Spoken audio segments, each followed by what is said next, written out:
সবার কিউরিয়াসিটির জায়গাটাই থাকে এখানে, মানে আমি নারী হয়ে কেন নার্সারি অথবা এই বিজনেসের সাথে আসলাম। অনেকে অনেক মানে নেগেটিভ মন্তব্যও করেছে যে হ্যাঁ মানে ওই চাকরি ছেড়ে আমি এখন কৃষিকাজ শুরু করেছি বা এরকম কিছু একটা। আমি সবসময় আমি নিজে কি চাই এটা আমি ভাবি। অলমোস্ট 13 লাখ টাকার মতো আমাকে ইনভেস্ট করতে হয়েছিল। গয়না মর্গেজ রেখেছি, বাসার ফার্নিচার বিক্রি করেছি, হ্যাঁ এরকমও হয়েছে। আর একটা জিনিস মানে না বললেই না, সেটা হচ্ছে আমার বিজনেসের সফলতার ক্ষেত্রে আমার হাজব্যান্ড খুব কোঅপারেটিভ ছিল। বাট পড়াশোনা করেও যে চাকরিই করতে হবে, হ্যাঁ মানে ব্যবসাটাকে অনেকে আমরা ছোট করে দেখি শুরুর দিকে, যে ওই আছে না মেয়েদেরকে তো অনেকে বলে অনলাইনে কাপড় বিক্রি করে, গয়না বিক্রি করে। এই জিনিস এই জায়গাটা থেকে আসলে আমাদের মানে মানসিকতার জায়গা থেকে বের হয়ে আসা উচিত। আমি সোনিয়া হক, আমি হচ্ছে শৈল্পিকর্ণ ল্যান্ডস্কেপ ফার্মের ওনার। আর ল্যান্ডস্কেপের সাথে সাথে হচ্ছে আমার 4টা নার্সারিও আছে। মানে আমাদের ল্যান্ডস্কেপের কাজের জন্য মূল এলিমেন্টস তো হচ্ছে গাছ, তার জন্য এটার প্রোডাকশন আমি নিজেই করি এবং বাইরের দেশ থেকে গাছ ইম্পোর্টও করি। আমার মিরপুর ডিওএসএসে হচ্ছে আমার শৈল্পিকর্ণ ফার্মের অফিস প্লাস হচ্ছে আমাদের সেলস সেন্টার।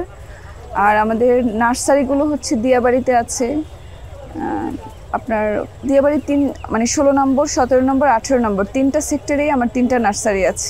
সবার কিউরিয়াসিটির জায়গাটাই থাকে এখানে, মানে আমি নারী হয়ে কেন নার্সারি অথবা এই বিজনেসের সাথে আসলাম।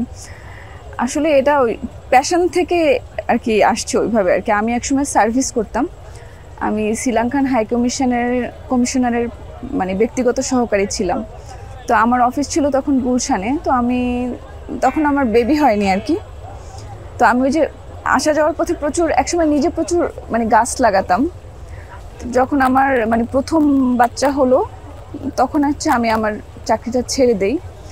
এরপরে আমি আমার চাকরি ছাড়ার পরে মানে তখন আমার মাস্টার্স কমপ্লিট হয়নি, মাস্টার্স কমপ্লিট করলাম, বিসিএস দিলাম, মানে কিছুই হলো না আর কি।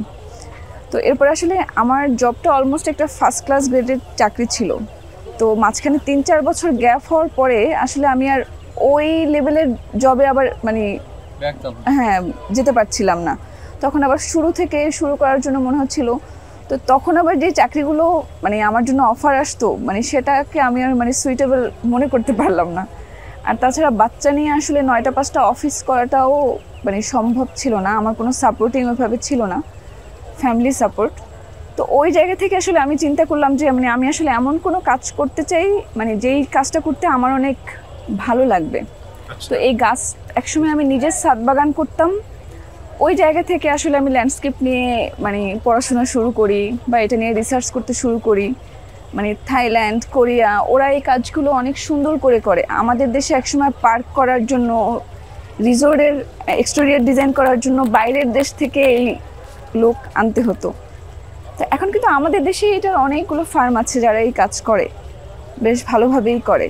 প্রথমে অনেকে অনেক মানে নেগেটিভ কমেন্টসও করেছে, মানে অনেক ভালো একটা চাকরি থেকে যখন আমি শুরুটা করেছিলাম, তো ল্যান্ডস্কেপ করতে হলেও আমি নার্সারি থেকেই শুরু করেছিলাম একটা জায়গা নিয়ে প্রথম গাছ লাগানো। তো অনেকে অনেক মানে নেগেটিভ মন্তব্যও করেছে যে হ্যাঁ মানে ওই চাকরি ছেড়ে আমি এখন কৃষিকাজ শুরু করেছি বা এরকম কিছু একটা। তো ওইটা নিয়ে আসলে আমি বদার্ড হই নাই। আমি ভাবছি যে আসলে আমি সবসময় আমি নিজে কি চাই এটা আমি ভাবি। হ্যাঁ, প্রথম 2 বছর আমাকে এই বিজনেস নিয়ে খুব স্ট্রাগল করতে হয়েছে। আমি আমার গয়না মর্গেজ রেখে প্রথমে এই বিজনেস শুরু করেছিলাম, মানে জায়গা নেয়া, কাজ করা। প্রথম একটা গার্ডেন শুরু করতে তখনও তো আমি এটা বিষয়ে অত ভালো জানতাম না। অলমোস্ট 13 লাখ টাকার মতো আমাকে ইনভেস্ট করতে হয়েছিল, যেটা আমার শুরু থেকেই আইডিয়া ছিল না। তো ওইটা করতে এক সময় গয়না মর্গেজ রেখেছি, বাসার ফার্নিচার বিক্রি করেছি, হ্যাঁ এরকমও হয়েছে। তো এরকম করতে আলহামদুলিল্লাহ তো 5 বছর চলছে। প্রথম 2-1 বছরে মানে ল্যান্ডস্কেপের কাজটা তো অত ভালো, আপনি যতক্ষণ না রিনাউন হবেন আপনাকে মানুষ বিলিভ করতে চায় না, হ্যাঁ যে আপনি আসলেই পারবেন কি না। তো এই যে মানুষের বিশ্বাসটা এনে একটা কাজ মানে পাওয়া বা সেই কাজটাকে সম্পূর্ণ করা, ওই জায়গাটা ছিল চ্যালেঞ্জিং।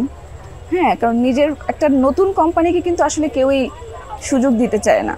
তাছাড়া আমি অ্যাজ এ ওমেন আসলে কোনো ব্যাংক বা কোথাও থেকে কোনো ঋণ সুবিধা বা ফান্ডিং কোনো কিছুই পাইনি। এটা আমাদের দেশে আসলে হয় না। সবাই বলে নারী উদ্যোক্তাদের জন্য অনেক কিছু সুযোগ আছে, অথবা আমাদের দেশে লক্ষ লক্ষ টাকা কিন্তু কৃষির জন্য লোন স্যাংশন হয়, কিন্তু সেগুলো আসলে কোনো কৃষকরাও পায় না, কোনো নারী উদ্যোক্তারাও পায় না। সেটা পায় বিলিনিয়ার যারা অলমোস্ট অলরেডি আছে তারাই পায়। আর একটা জিনিস মানে না বললেই না, সেটা হচ্ছে আমার বিজনেসের সফলতার ক্ষেত্রে আমার হাজব্যান্ড খুব কোঅপারেটিভ ছিল।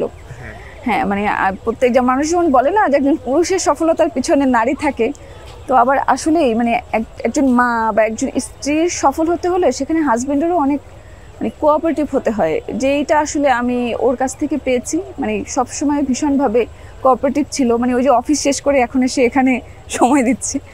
হ্যাঁ, তো ভাইয়ার এর পিছনে অবদান বা হ্যাঁ, ওর পিছনে আমার মানে আমি মনে করি আমি যা কিছুই এখন যেখানে শৈল্পিকরণ আছে, মানে অবদান যদি আমার বাইরে আর কারো থাকে সেটা ওর, মানে আর সেখানে আর কারো কোনো অংশীদারিত্ব নেই, না আমার ফ্যামিলি, কোনো আত্মীয় স্বজন, বন্ধু বান্ধব, কেউই না।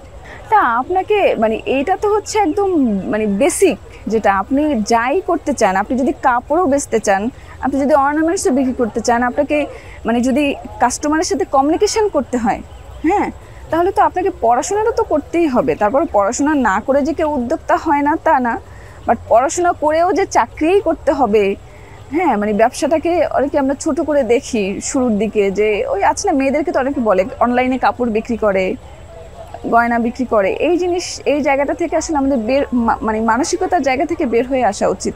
বৃক্ষগুলো চেনার ক্ষেত্রে হচ্ছে এই এক্সপিরিয়েন্স তো আমার ছিল। আমি যখন বললাম যে আমি ছাদ বাগান করতাম, আমি প্রচুর গাছ কিনতাম, আমি বাগানে বাগানে ঘুরতাম, তো ওই প্যাশন থেকেই তো আসলে মানে এই জায়গাটায় আসা। যেন গাছের সাথে পরিচিতিটা আমার আগেই ছিল, সম্পর্কটাও আগেই ছিল। মানে আমার প্রত্যেকটা গাছ আমার মনে হয় আমার বাচ্চার মতোই। হ্যাঁ, আমি ওই যে বাগানে যখন ঢুকি, মানে এক মাথা থেকে ঢুকলে আরেক মাথা যেতে যেতে আমি দেখি যে মানে কার খাবার নাই, কার পানি নেই, মানে এটা আমি একবার দেখলেই আসলে বুঝি যে কোথায় কি। হ্যাঁ, তো গাছের সাথে ওই সম্পর্কটা আসলে এই ব্যবসা করতে আসার আগেই ছিল, বিধায় এই ব্যবসায় এসেছি। নতুন উদ্যোক্তাদের জন্য পরামর্শ দেবো হচ্ছে মানে উদ্যোক্তা হওয়ার জন্য সবচেয়ে বড় চ্যালেঞ্জ হচ্ছে আসলে ফান্ডিং, আমি যেটা মনে করি। কারণ মানুষ বলে না যে মানে টাকা না থাকলেও যে ব্যবসা করা যায়, এই মানে এটা আমার কাছে বিশ্বাসযোগ্য না। মানে আপনাকে ব্যবসায়ী হতে হলে আপনার পুঁজি থাকতেই হবে, সেটা কম অথবা বেশি। হ্যাঁ, এখন নতুন উদ্যোক্তা যদি বলবো এটা যে আপনি ব্যবসা করতে গেলেই এটা চাকরির মতো না, মাস শেষ হলেই আপনি স্যালারি পেয়ে যাবেন, মানে খুশি খুশি বাসায় চলে আসবেন। আপনাকে প্রিপেয়ার থাকতে হবে অন্তত 1 বছর, 1.5 বছর, 2 বছর, মানে you have to struggle and you have to accept this.